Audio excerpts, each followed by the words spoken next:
नमस्कार. माझं नाव अरुण परांजपे. आजच्या अरुणोदयच्या या एपिसोडमध्ये मी आपल्याला 3 कविता सादर करण्याचा प्रयत्न करणार आहे. प्रतिभावंत कवी मंगेश पाडगावकर यांच्या ह्या 3 कविता आहेत. या जर आपल्याला आवडल्या आणि बोधप्रद वाटल्या तर आपण आपल्या मित्रपरिवाराला फॉरवर्ड करा आणि ह्या चॅनलला सबस्क्राईब करा. धन्यवाद. नमस्कार. आजची पहिली कविता जी आहे तिचं शीर्षक आहे सांगा कसं जगायचं. कवी आहेत श्री मंगेश पाडगावकर. आता ह्या कवितेला मी सुरुवात करीत आहे. सांगा कसं जगायचं, कणत कणत की हसत हसत, तुम्हीच ठरवा तुम्हीच ठरवा. सांगा कसं जगायचं, कणत कणत की हसत हसत, तुम्हीच ठरवा तुम्हीच ठरवा. डोळे भरून तुमची आठवण कोणीतरी काढतंच ना. ऊन ऊन 2 घास तुमच्यासाठी वाढतंच ना. शाप देत बसायचं की दुवा देत हसायचं, तुम्हीच ठरवा तुम्हीच ठरवा.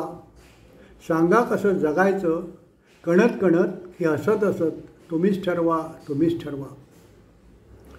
काळ्या कुट्ट काळोखात जेव्हा काही दिसत नसतं, काळ्या कुट्ट काळोखात तेव्हा काही दिसत नसतं, कोणीतरी तुमच्यासाठी दिवा घेऊन उभा असतं.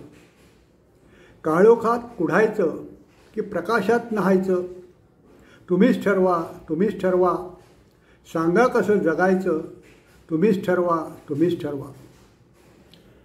पायात काटे रुतून बसतात हे अगदी खरं आहे, पण फुलेही फुलून येतात हे काय खोटं आहे. काट्यांसारखं सलायचं की फुलांसारखं बहरायचं, तुम्हीच ठरवा तुम्हीच ठरवा.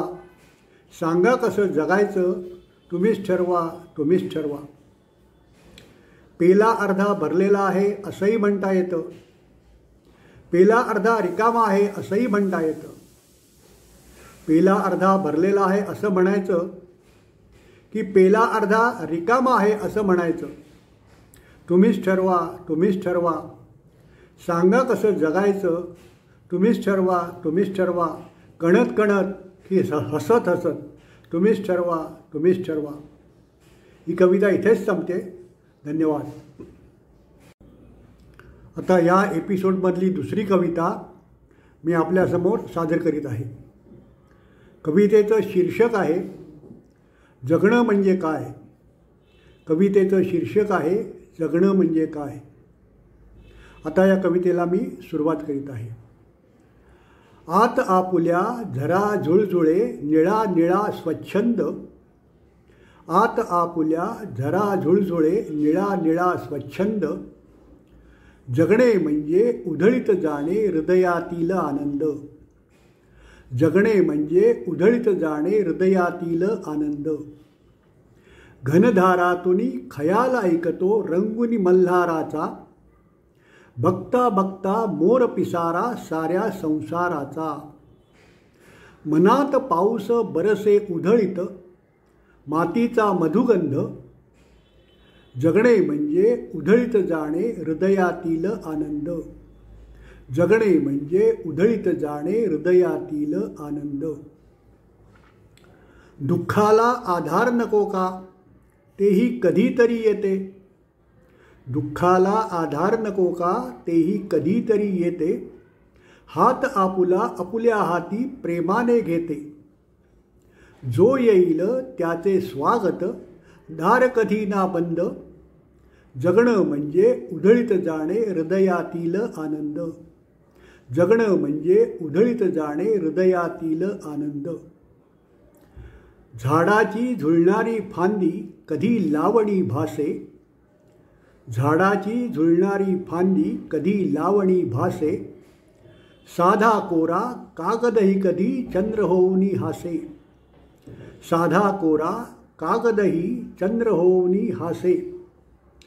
सर्वत्र तोची बघतो धुंदी, डोळे ज्याचे धुंद, सर्वत्र तोची बघतो धुंदी, डोळे ज्याचे धुंद, जगणे म्हणजे उधळीत जाणे हृदयातील आनंद. आता शेवटचं कडवं. कधी कुणाचे आसू पुसता हाताने हळूवार, हात होतसे वाद्यसुरांचे पाझरती झंकार. प्रेमाच्या या गाण्यासाठी प्रेमाचा हा छंद, जगणे म्हणजे उधळीत जाणे हृदयातील आनंद. जगणे म्हणजे उधळीत जाणे हृदयातील आनंद. ही दुसरी कविता इथेच संपते. धन्यवाद. तर ह्या एपिसोडमधली तिसरी आणि शेवटची कविता मी आपल्यासमोर सादर करीत आहे. कवी आहेत प्रतिभावंत कवी श्री मंगेश पाडगावकर. या कवितेचं शीर्षक आहे आयुष्य म्हणजे काय. या कवितेचं शीर्षक आहे आयुष्य म्हणजे काय. आता ह्या कवितेला मी सुरुवात करीत आहे. आयुष्य ही विधात्याच्या वहीतली काही पानं असतात. रिकामी तर रिकामी, लिहिली तर छान असतात. शेवटचं पान मृत्यू आणि पहिलं पान जन्म असतं. शेवटचं पान मृत्यू आणि पहिलं पान जन्म असतं. मधली पानं आपणच लिहायची असतात, कारण ते आपलंच कर्म असतं. होणाऱ्या चुकांना टाळायचं असतं. होणाऱ्या चुकांना टाळायचं असतं. कुठलंच पान कधी गाळायचं नसतं. चूक झाली तरी फाडून टाकायचं नसतं, कारण त्यातूनच आपल्याला पुढे शिकायचं असतं. कारण त्यातूनच आपल्याला पुढे शिकायचं असतं. नाती जपण्यात मजा आहे. बंध आयुष्याचे विणण्यात मजा आहे. जुळलेले सूर गाण्यात मजा आहे. येताना एकटे असलो तरी जाताना सर्वांचे होऊन जाण्यात मजा आहे. येताना एकटे असलो तरी जाताना सर्वांचे होऊन जाण्यात मजा आहे.